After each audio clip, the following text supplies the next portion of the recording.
खाली हाथ नहीं जाता है। माँ जगदम्बा का आशीर्वाद है, गुरु के आशीर्वाद है, कोई लौट के नहीं जाता है। गुरु जी से यहाँ पर मिली, अपनी समस्या बताई, उन्होंने इसका समाधान भी बताया। अभी 2-3 दिन पहले मैं आई थी, अभी मैं काफ़ी अच्छा महसूस कर रही हूँ। और दोनों जो हम चिता लगाते हैं, चिता के ऊपर देखा होगा, ये पहले चिता लगाते हैं, फिर वो यंत्र वंत्र कुछ बनाते हैं और फिर एक आकार बनाते हैं, तो वो भगवती का गर्भ निवास है। नारी की कभी निंदा कलयुग में जो करता है वो नर के भोग भोगता है, और नारी को जो अपराध करता है और कोई उसको जबरदस्ती भोग विलास करता है, तो उसकी 7 जन्म कुकर से लगाकर प्रेत भूत योनि, मतलब 7 जन्म तक वो नरक लोक से प्रेत लोक से ऊपर जाता ही नहीं। देखो हमारे पास जो ज्यादातर आते हैं, किसी की शादी नहीं हुई, नंबर 1। नंबर 2 में यहाँ जो भूत प्रेत से पीड़ित हैं, नंबर 1 विश्वामित्र ने मुझे आशीर्वाद स्वयं दिया, और श्री रामाचार्य ने मुझे स्वयं आशीर्वाद दिए थे हिमालय में, जब मेरा शरीर फट गया था, कुछ नहीं बचा है। अच्छा है। यहाँ पर जो समस्याएं लेके आते, क्या समस्या हल होती है? हाँ, यहाँ बिल्कुल समस्या कोई नहीं करता है, माई बैठी है, यही समस्या हल करती है।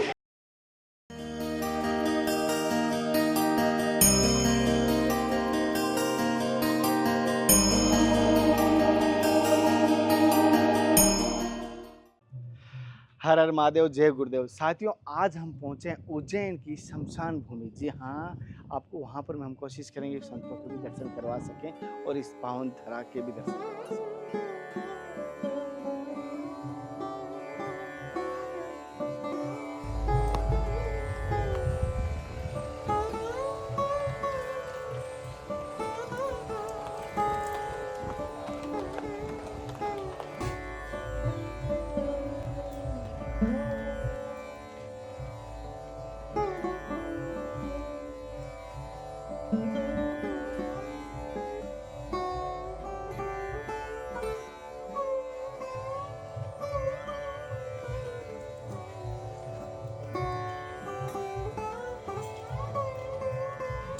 संत महात्मा विश्राम कर रहे थे, तब तक हमने सोचा माँ नर्मदा के तट पर हमें थोड़ा सा दर्शन करना चाहिए और स्मरण करना चाहिए।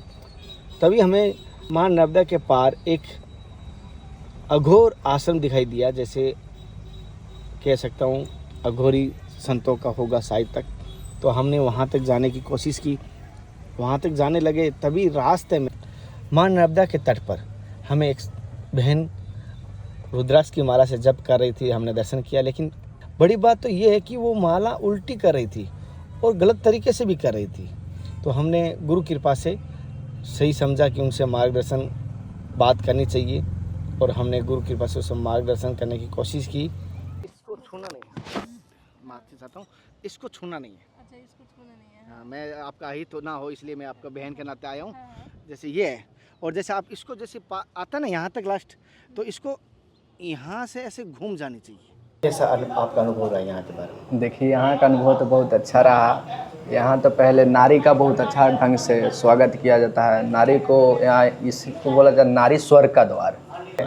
नारी का ही हम 1 साल से जुड़े हैं गुरु जी से। हमने दीक्षा लिया था आसाम में कामाख्या मंदिर में, तो वहाँ के बाद फिर यहाँ लग गया, माई से लगाव हो गया, गुरु से लगाव हो गया, बस आते जाते हैं बस भाई है। अच्छा है। यहाँ पर जो समस्याएं लेके आते, क्या समस्या हल होती है? हाँ, यहाँ बिल्कुल समस्या कोई नहीं करता है, माई बैठी है, यही समस्या हल करती है। इसी में किसी को कुछ नहीं करना पड़ता है, बस यहीं बैठ जाओ पालथी मार के, माई के पास अर्जी लगा दो, वही माई करती है। इसमें किसी को करना, गुरु का आशीर्वाद है, माई का आशीर्वाद है, यहाँ किसी को कुछ करना ही नहीं पड़ेगा। यहाँ कोई तंत्र चलाया ही नहीं जाता है। यहाँ तो केवल जो है बस माई है, क्षिप्रा माई है, हरसिद्धि माता है, महाकालेश्वर है, इन्हीं का आशीर्वाद है यहाँ उज्जैन में। जो यह भक्त अब जो बैठी है लड़की 2-3 दिन से है, आधा ठीक हो गई है, और कोई कुछ नहीं है, यहाँ बैठी है, बस माई जो है जो कुछ करती है माई करती है। जो यहाँ पे आता है वो कभी लौट के नहीं जाता है, खाली हाथ नहीं जाता है। माँ जगदम्बा का आशीर्वाद है, गुरु के आशीर्वाद है, कोई लौट के नहीं जाता। दुनिया में केवल एक यही शमशान है जिसको तीर्थ स्थान मिला हुआ है। यहाँ पर एक बहन आई हुई है, उनसे बात करते, जैसे कोई समस्या थी, आप यहाँ आए हो, किस प्रकार की आपकी समस्या थी और कैसा अनुभव रहा? जी, मेरे आने से पहले मुझे समस्या काफ़ी ज़्यादा थी और यहाँ पर मैं आई और माता का दर्शन किया और गुरुजी से यहाँ पर मिली, अपनी समस्या बताई। उन्होंने इसका समाधान भी बताया। अभी 2-3 दिन पहले मैं आई थी, अभी मैं काफ़ी अच्छा महसूस कर रही हूँ और ठीक महसूस कर रही हूँ और इसके लिए मैं गुरुजी को और माता रानी को मैं काफ़ी दिल से धन्यवाद कहना चाहूँगी। ये बात सुबह हमारी घटना घटी थी कि सुबह ये माला कर रही थी, माला इस अंगुली पर रख के ऐसे कर रही थी, तो ये अंगुली टाली जाती है, तो ये थोड़ी गलत कर रही थी। और जैसे यहाँ के आए हुए वो अपनी समस्या हल हो रही है तभी बता रहे हैं। हालांकि यहाँ रोजाना कह रहे हैं, जैसे सुना है हर जगह से आते हैं, तो कोशिश करूँगा यहाँ के भी बारे में आपको पूरी जानकारी, एड्रेस में आपको बता दिया वहाँ सबसे पहले भी। जो खुश रहो। महाराज जी, जैसे हम सबसे पहले माँ के चरणों में हैं और माँ की कृपा से, और हालांकि हमारा सबका इस धरती पर कहूँ या इस संसार में आना माँ के माध्यम से हुआ है, तो एक चीज़ मैं जानना चाहता हूँ आपसे, माँ की कोई आराधना करता है, सर्वप्रथम शुरुआत करें तो माँ की आराधना करते समय किन बातों का विशेष ध्यान रखना चाहिए और माँ की आराधना किस प्रकार करें कि माँ प्रसन्न हो और कृपा बारिश करें? पहली बात, बहुत बढ़िया प्रश्न किया तुमने। माँ की आराधना, माँ तो माँ है, माँ के आराधना में कोई नियम नहीं, कोई संयम नहीं है। हर देवताओं में नियम संयम है। माँ की आराधना एक ऐसी आराधना है जो हमारे कहते हैं ब्रह्मलोक और शिवलोक और नारायण लोक, तीनों लोक से अलग है, अचल भवन है। माता का जो लोक है अचल भवन है। तो माता की गोद जननी है, कहते हैं माँ के चरणों में जन्नत होती, तो माँ के चरणों में जन्नत है। और हम नहाए हों तो ना नहाए हों तो हम माँ की आराधना कर सकते हैं। हम यज्ञ से प्रसन्न कर सकते हैं, अपनी वाणी से प्रसन्न करते हैं कि वो जननी है, माता है। जैसे हमने माँ कामाख्या की साधना की और माँ कामाख्या आज कृपा की हैं और आज पूरे भारतवर्ष में शिष्य भी हैं। तो माता, बहुत लोग वैदिक मंत्र से बोलते हैं और बहुत लोग खाली जप करते हैं, कुछ लोग हवन करते हैं। तो माता दोनों रूप में विराजमान रहती है, खीर भी खाती है और मांस का भी भोग माँ का लगता है। जैसे आसाम बंगाल है, इधर जाओ तो मांस का भोग लगता है, और इधर जो क्षेत्र है इसमें खीर और पूड़ी का भोग लगता है। तो वो जननी है, जननी जगदम्बा है। तो माता की ऐसी कोई विशेष नहीं बात है। और मंत्र तो उनके हजारों आप जानते होंगे, लोग स्तुति भी करते हैं, माता की स्तुति से प्रसन्न हो जाती है। 13 अध्याय मार्कंडेय जी ने भी लिखा है दुर्गा सप्तशती में। तो माता जननी अचल भवन है, वो सबसे अलग है। और माँ जब प्रेम में डूब जाती है तो उसके लिए कोई वस्तु की ज़रूरत नहीं पड़ती है, और माता सर्व कुछ देने वाली है। अच्छा महाराज जी, जैसे कि एक बात और जानना चाहता हूँ इस बारे में। जैसे आपने अभी बात की, तो मैं हिमाचल की यात्रा की, तो जैसे वही आपने बात की मासाहारी, हालांकि वहाँ बलि प्रथा पहले अधिक थी, हालांकि धीरे धीरे अभी कम हो रही है। गुरुजी, जैसे मैं आपके परम पूज्य सदैव गुरुजी का शुभ नाम जानना चाहता हूँ। देखो, मेरे प्रथम मैं साधना किया, अब अगर शुरुआत से बताऊँ तो मेरे परम पूज्य गुरुदेव श्री रामाचार्य थे। इसके बाद मैं भाग के गया हिमालय। तो हिमालय में छवि रामदास, जो रामदास जी महाराज केदारनाथ गरुड़ चट्टी में आश्रम है, वहाँ मैं साधना 4 साल हिमालय में रहा, केदारनाथ में। तो हिमालय बाबा मुझे बोलते हैं, हिमालयगिरी नाम मेरा पड़ गया। फिर मैं तंत्र लाइन में आया, और तंत्र लाइन में आके बच्चागिरी तंत्र गुरु थे। उसके बाद मैं जूना अखाड़ा में आया, पंचदशनामी में। तो मेरे जगत गुरु पंचानंद गिरी महाराज, जो भारतवर्ष में ऐतिहासिक नाम उनका पंजाब के हैं, पटियाला के, उनका मैं शिष्य बना। महाराज जी, जैसे आपने कहा पहले आपने हिमालय में थे, वहाँ से फिर आप यहाँ इस अघोर संप्रदाय से जुड़े, इस तांत्रिक सिद्धियाँ मिली। तो मैं एक बात जानना चाहता हूँ, ऐसी क्या घटना घटी कि आप वो हिमालय की साधना छोड़कर तंत्र साधना की तरफ बढ़े? ऐसी कोई विचित्र कोई घटना घटी अद्भुत? बिल्कुल बिल्कुल, ये घटनाएं तो होती हैं। हर कथा लिखी जाती है, हर अल्प के अनुसार, कल्प के अनुसार, जो कल्प होता है उसी अनुसार घटना लिखी जाती है, उसी अनुसार ऋषि मुनि अपना कार्य करते हैं। और कराने वाला वो ईश्वर है, कराने वाला ईश्वर है। तो इसलिए ये घटना जो घटी, जो आपने बहुत अच्छा कहा कि वो हिमालय एक स्वर्ग है और ये नरकलोक है। हमारे यहाँ ऋषिकेश से, हरिद्वार से ऊपर स्वर्गलोक है, और हरिद्वार के नीचे जितना चलते आओ ये क्या है, नरकलोक। तो नरकलोक स्वर्गलोक, हम ऋषि मुनि हिमालय में तपस्या करने जाते हैं स्वर्ग में। और जितने यहाँ नाना प्रकार के जीव जंतु पशु पक्षी और मारना खाना अहंकार और लोभ से भरे हुए हैं, ये प्राणी इधर है। और उसमें हम जाके यहाँ क्यों आए? तो घटना ये कि ईश्वर की, हमने आपसे पहले कहा, हर कल्प के अनुसार हर कथा लिखी जाती है। तो ऐसा नहीं कि उसको कुछ उद्देश्य था करवाने का कार्य, मतलब माँ कामाख्या का प्रचार। तो आज वर्ल्ड में हम माँ कामाख्या का प्रचार कर रहे हैं। तो ये मुझे वर्ड मिला था, विश्वामित्र से मुख से आवाज़ आई थी हिमालय में श्री रामाचार्य की, जब हम साधना करते थे। अभी तुमको यहाँ जाना है दुनिया में, और मेरे छबराम दास जी महाराज कहते हैं दुनिया में जाना है, तुम यहाँ हिमालय नहीं रुक पाओगे और तुम्हें कुछ कार्य करने हैं। तो मैं अपने कार्य के लिए, उद्देश्य के लिए यहाँ आया हूँ। जो 10 महाविद्या आपने सुना होगा, 10 महाविद्याओं को वरदान मिला हुआ है इस कलयुग में। तो कलयुग में 10 महाविद्याओं को वरदान मिला है, सतयुग में मिला था। तो उनका भगवान शिव ने कहा था कि कल काल में तुम्हारी ही पूजा प्रधान होगी और तुम्हें कलयुग की रानी होगी। कलयुग की राजा जो त्रेता में पुरुष तत्व था, द्वापर में पुरुष तत्व था, सतयुग में पुरुष तत्व था, सब राजा पुरुष तत्व के हुए, नहीं नारी का राज कहीं नहीं था। तो कलयुग में नारी ही राजा होगी। तो इसलिए ये जैसे श्री रामाचार्य आए, माँ गायत्री का प्रचार किए, हम भी उनके साधक थे। विश्वामित्र ने वरदान दिया और हमें इसी प्रकार विश्वामित्र ने हिमालय में दिए। तो कुछ हमारा उल्लेख जो था कल काल में 10 महाविद्याओं का प्रचार करने का, तो हम भारत में जगह जगह प्रचार कर रहे हैं। अभी कुछ दिन के बाद में फिर उद्देश्य हुआ है माई का आदेश कि नहीं, अब जो ये गाड़ी घोड़ा है सब छोड़ के अभी तो मेरी आराधना जंगल और वनों में जाना है कि मेरा प्रचार किस प्रकार होगा। तो ये हम भी अपने भविष्य को नहीं जान पाए कि बचपन में हम गायत्री के साधक थे और जहाँ लहसुन प्याज और बीड़ी सिगरेट नहीं चढ़ती है। उसके बाद में हिमालय गए, हिमालय से नर्मदा परिक्रमा की 3200 किलोमीटर, सब सात्विक साधना की। अब तामसिक आ गए, मतलब रजोगुड़ी कभी किए नहीं, सब में सतोगुड़ी, गायत्री की साधा सतोगुड़ी, हिमालय में सतोगुड़ी, फिर नर्मदा की परिक्रमा सतोगुड़ी, रजोगुड़ी बीच में आया नहीं और डायरेक्ट आए तमोगुड़ी में। तो तमोगुड़ी में आके और लड़कों को मैं साधना भी सिखाता हूँ माँ भगवती की। क्यों? ये उद्देश्य माई का आदेश हुआ है, जिसकी हम पुस्तक के लिखन लिखे हैं, नारी स्वर का द्वार। ये भगवान शिव ने अपने मुख से कहा था कि यज्ञ 72 घंटे, जब भारत में हमने 52 यज्ञ किए, देश विदेश भी जाना है।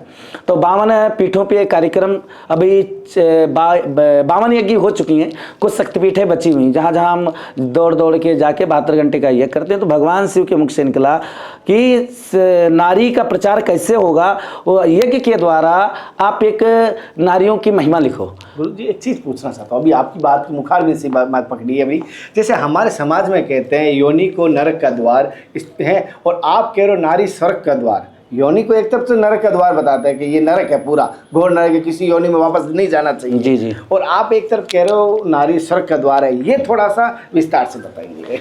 अच्छा जी, आपको पूरा विस्तार क्यों? भगवती का उद्देश्य मैंने लिखा है नाखून से बाल तक। माँ भगवती ने जो माँ सरस्वती की कृपा और शिव की कृपा से नाखून जो होता है नारी का और बाल तक, मतलब बाल कहाँ से मिले, स्तन कहाँ से मिले, योनि कहाँ से आई, नाभि कहाँ से, बाल, हाथ, ओंठ, मुख, नाक, ये कहाँ से किसने शक्तियाँ प्रदान की नारी के अंदर। ये तो आप लोगों ने, सबने ऋषि मुनियों ने सुना था, सब देवताओं ने वरदान दिया था। योनि जो बोलते हैं नरक का द्वार है। हर योनि से प्रकट राम हुए, कृष्ण हुए, दुर्वासा हो, कोई भी सप्तऋषियाँ जितने हुए सब योनि से आए। वो योनि जो है एक मंडल है, योनि का मतलब एक पृथ्वी तत्व है। ये पृथ्वी वो मंडल है जिसमें सारी सृष्टि पृथ्वी से उत्पन्न होती है। तो योनि नारी की वो महामाया अर्धम्बा अजमा, ना उसका जन्म होता है, ना कभी मरती है, ना वो जलती है, ना सड़ती है, ना गलती। वो क्या कहती है, ना हम किसी की माँ हैं, ना किसी की बेटी, ना हम किसी की पत्नी हैं, हम अर्धम्बा अजमा हैं। ये भगवती ने स्पष्ट भगवान शिव के मुख पे कहा था जब 10 रूप धारण किए थे। तो लोगों ने माँ के चरणों में जन्नत, मतलब आपने देखा इंद्र की माता थी तो स्वर्ग किसने दिया? इंद्र की माता ने दिया। तो माँ के चरणों में जन्नत भगवान कृष्ण ने, राम ने, सबने दिखाया माँ के चरणों में जन्नत होती। तो योनि जो है स्वर्ग का द्वार, मतलब हम जिस योनि से आए हैं इसी योनि आकार में जाते हैं। जो मसान में जाते हैं तो मसान काली हमें उस गोद में बैठा लेती, और दोनों जो हम चिता लगाते हैं, चिता के ऊपर देखा होगा, ये पहले चिता लगाते हैं, फिर वो यंत्र वंत्र कुछ बनाते हैं और फिर एक आकार बनाते हैं। तो वो भगवती का गर्भ निवास है। वहाँ जो शमशान वो गर्भ निवास है, जहाँ योनि मंडल है और चारों तरफ से लकड़ी लगा दी जाती है, बीच में एक जगह होती है, वो जगह है योनि। जैसे शिव जी का अर्घा योनि है, तो उस योनि मंडल में पुनः फिर हमें जाना पड़ता है। नहीं, जैसे हम उत्पन्न हुए थे छोटे बालक के रूप में, फिर जाते हैं हम भस्म के रूप में। तो ये योनि जो है स्वर्ग का द्वार जो है, नारी की कभी निंदा कलयुग में जो करता है वो नरक के भोग भोगता है। और नारी को जो अपराध करता है, ये स्पष्ट लिखा मेरी किताब में है, जो नारी को अपमान किए या घर से छोड़ दिया, भाग दिया, उसके कई जन्म होते हैं। एक और वार्ड माई ने कहा था, बहुत सुंदर लिखा है कि 12 साल कन्या अगर 8 साल की इस कन्या है और कोई उसको जबरदस्ती भोग विलास करता है तो उसकी 7 जन्म कुकर से लगाकर प्रेत भूत योनि, मतलब 7 जन्म तक वो नरक लोक से प्रेत लोक से ऊपर जाता ही नहीं, मृत लोक में ही भटकता रहता है। कि वो भगवती कहती है जिस नारी का तुमने अपमान किया है उस नारी से अब जन्म तुमको नहीं मिलेगा। महाराज जी, जैसे आपने अघोरी संप्रदाय, पहले तो वैष्णव थे और सतोगुण थे और तमोगुण में आए थे अघोर संप्रदाय में, एक चीज़ पूछो, क्या वो जीवन अच्छा था आपके देह का, अगर शरीर का कहें, क्या ये जीवन अच्छा है? देखो, मनुष्य का शरीर जो है एक नासमान है, पहली बात तो ये मनुष्य का शरीर नासमान है और उसके अंदर जो बैठी आत्मा वो स्वर्ग है, जहाँ आत्मा हृदय में नाभि में बैठी। तो ये जो ब्रह्मांड है सतोगुणी है, ठीक, और ये आ गया हृदय तमोगुणी और ये पेट आ गया रजोगुणी। तो ये इसमें 3 गुण हमारे शरीर के अंदर, मतलब 33 कोटि के देवताओं का वास, चारों दिशा और चारों वेद हमारे शरीर में है। तो इसमें तमोगुणी सतोगुणी कोई बात ही नहीं। शरीर क्या है, सबसे बड़ी खतरनाक मनुष्य की जिह्वा होती है। जिह्वा, अब इस जिह्वा को जिन्होंने ठोक लिया तो चाहे वहाँ बलि होती हो या खीर पूरी बढ़ता, उसके लिए कोई स्वाद ही नहीं। तो मेरा कोई स्वाद ही नहीं है। जैसे स्वर्ग में रहे, हिमालय में रहे, ऐसे हम कामाख्या रहे।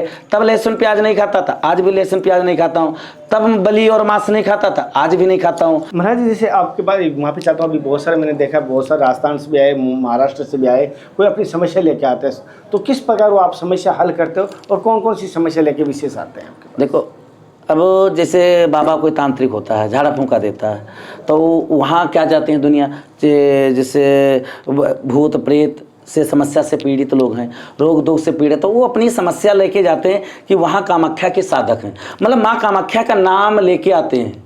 तो माँ कामाख्या का नाम इतनी दूर भारत में, जैसे चाहे कर्नाटक अभी देखें, दक्षिण भारत के लोग हैं, तेलंगाना के हैं, और महाराष्ट्र तो कम से कम आधा महाराष्ट्र, कम से कम 1000 2000 ने 10,000 महाराष्ट्र के बच्चे दीक्षा ले चुके हैं, आए हुए हैं। तो गुजरात है, मतलब हर प्रांत, गुजरात हो चाहे दिल्ली हो, चाहे आपका हरियाणा हो, चाहे राजस्थान हो, और चाहे पंजाब हो, चाहे जम्मू कश्मीर हो, चाहे हिमाचल हो, चाहे उत्तराखंड हो, उत्तर प्रदेश, बिहार, झारखंड, उड़ीसा और नॉर्थ ईस्ट 9 प्रदेश तो हम वहीं रहे हैं। इन प्रदेशों के आदमी लमसम हर जगह 100 200 500 लोग जुड़े हुए हैं और सब अपनी माँ भगवती, कोई काली की साधना करते हैं, किसी की। तो ये समस्या लेके आते हैं। तो हम माँ काली की, जैसे माँ काली की तस्वीर आपने देखी, तो उनकी कृपा, जैसे आकार, इसका आकार कोई काली का दिखा ही नहीं, तो भगवती क्या लाते हैं, हवन करते हैं, पूजा करते हैं माँ के नाम से, और उनकी समस्याएं दूर हो जाती हैं। वो दूसरे से बताते हैं तो दूसरा आता है, तीसरे से बताता तो तीसरा आता है। इसलिए माँ काली की कृपा स्वयं जगदम्बा की है। तो विशेष कौन सी समस्या आपके पास लेके आते हैं, ज़्यादातर कौन कौन सी समस्या लेके आते हैं? देखो, हमारे पास जो ज़्यादातर आते हैं, किसी की शादी नहीं हुई, नंबर 1। नंबर 2 में यहाँ जो भूत प्रेत से पीड़ित हैं, नंबर 1, वही लोग ज़्यादा आते हैं। क्यों? कामाख्या माँ का नाम सुनते हैं कि उसका सिंदूर है, वस्त्र है, वो हम लोगों को मिलता है। तो सिंदूर वस्त्र से भूत प्रेत बाधाएं दूर होती हैं। जब ब्रह्म राक्षस इतने संसार में पीड़ित हैं कि भूत प्रेत बाधा से आज पूरे भारत में, पढ़े लिखे लोग ऐतिहासिक नहीं मानते हैं, नहीं, प्रेत योनि जो है मृतलोक में काफ़ी है। इससे पहले बहुत काफ़ी थी, अब तो कम है। तो ज़्यादातर भूत प्रेत बाधा रोगी संतान वाले हैं, और बाकी जब साधना होती तो राजनीतिक पॉलिटिक्स वाले भी आते हैं। मतलब यहाँ ऐसा नहीं है जो समस्या कोई लेके ना होता, कि एक समस्या का तो नहीं, माता कामाख्या सारे समस्याओं का समाधान करती है। तो इसलिए नाना प्रकार के आते हैं, भूत प्रेत वाला अधिक आते हैं। अच्छा महाराज जी, ये तो अभी मैंने जो पूछा, अब मैं आपसे वो जानना चाहता हूँ जो मैंने नहीं पूछा अभी तक, मेरे हित के लिए हो, मेरे जनता के लिए हित के लिए हो, मेरे परिवार के धर्म की यात्रा के परिवार के लिए हित के लिए हो। ऐसा आप बताइए कुछ जो हमारे सभी के हित के हो। मैंने सवाल पूछा, बहुत अपनी बुद्धि के अनुसार पूछा है, अब आप बताइए अपने विवेक के अनुसार।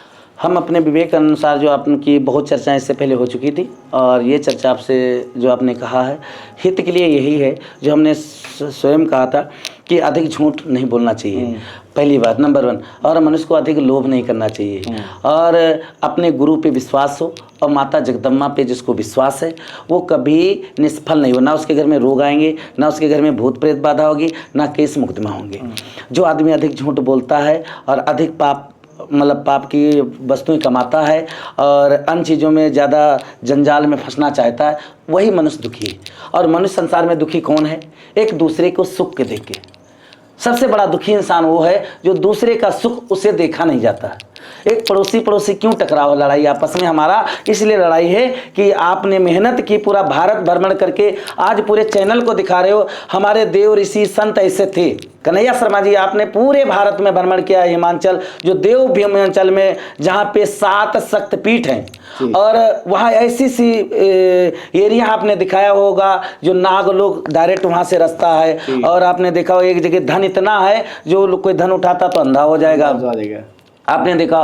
फिर 5 पंडा वहाँ गए थे एक पर्वत पे जहाँ शिकारी माता का स्थान है, हिमाचल में पूरा भ्रमण किया हुआ, तपस्या की है, तो वहाँ देखा एक ऐसे से तीर्थ बने हुए, ऐसे देवभूमि है कि आज भी वहाँ देवता बात करते हैं रात्रि में, जो रात्रि में कोई नहीं जाता। तो आपने पूरा भ्रमण करके और एक निचोड़ भारत का लाया, और पूरा अपने मीडिया अपनी जनता को, पब्लिक को सुख शांति के लिए कि हमारे संत ऐसे हैं, ऐसे आश्रम, झूठ नहीं बोलना चाहिए अधिक, और अधिक कमाई से अपने खर्च के लिए जितना कमाना चाहिए उतना ही अधिक करना चाहिए, ज़्यादा अधिक आकार नहीं बनाना चाहिए। तो आपने तो मीडिया को दिखाया कहीं ये बेकार है, और आपको तो आपने पूरा अध्ययन करके जीवन अपना 10 साल या 5 साल में कम से कम आपको 8-10 साल लग जाएंगे पूरे भारत का भ्रमण में। अब 10 साल आपने गंवा दिया पूरे भारत में, नर्मदा तट, उज्जैन तट, जहाँ जहाँ प्रदेश में गए, जहाँ जहाँ स्थान है।